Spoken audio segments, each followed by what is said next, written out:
And we asked a very simple question. We asked the question is, safety is a huge focus for all of us. And in safety, can we actually now take all the wonderful work we've done in implementing safety programs and take that a step further and say, can I predict if an incident will happen in the next week? Using all sorts of information, using weather information, using image information, using time of year, using location, project type, etc., right? And so what we did then is to embark on a proof of concept together with our tech partner, smartbit.io, to say, if we share our historical data with you, and we sort of scoped out the research piece and said, can you actually run that analysis, run that predictive algorithm using your image recognition capabilities to say, to answer that question on the right-hand side, will an incident happen in the next week? As we go through economic cycles, what would that look like? On asset management, you saw the example, asset management for ship hulls from Caterpillar, and other CAT equipment, I believe, has that too. But for us, it's on the asset management side of it, right? Again, some of this might be out there, but I think as we get more and more data in this industry, that is the next wave of data usage and impact that we could see coming down the road. Contrast, a sense of scale of what it takes to really do this. So I put it roughly data, time, capabilities, cost. Data is very high quantities. It needs to be organized. It needs to be clean. Time, these are just an example of like all the things that takes time. Extraction, aggregation, cleansing, model building, tuning it, sensitivity testing, connecting to real-time feeds, visualization, production, refinement, maintenance. Capabilities is, business translation is basically saying, take a problem that the business has and then break it down into the technical requirements or the technical details that actually need to be implemented. And it could be a false alarm, so that's the 80% accurate rate. But even if you avoid only 1 in 4 incidents, for a company of scale, if you don't injure 40 or 100 workers, the cost impact of this can rapidly go into the millions. And I think, we have heard from insurance what some of that value at stake kind of could be, right? So again, having banks is savings because we need to work out how to use that prediction. But that is the value at stake. That is what is at stake to be captured.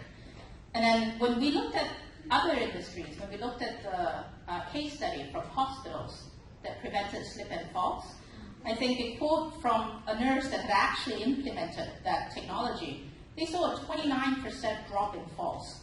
And once they could demonstrate the value of the technology, then the adoption became very real. This is a brief recap of how long it takes. So if you think about the time, cost, and all the activities that needs to happen, where we started was 2016. We already had a vendor relationship with smartbit.io, and we were using their image recognition kind of technology more for photo tagging.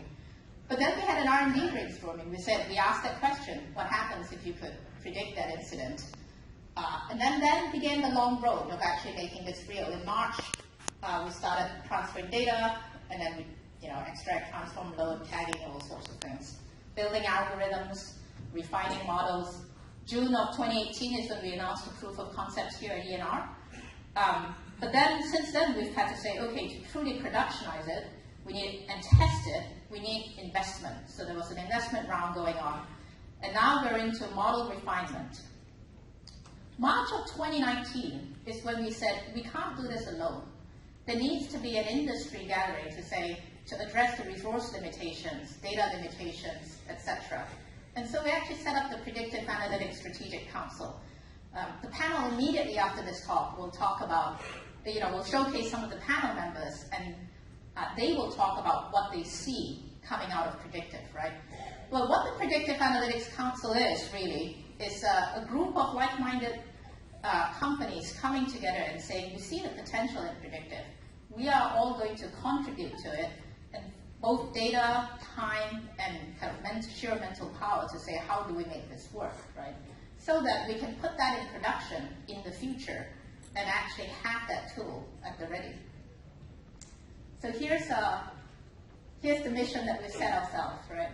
To learn and explore by doing, to build new models for areas of risk, to understand the operational, social, and business impacts. and then to chart course for all of these obstacles and actually bring the benefits to the industry as a whole.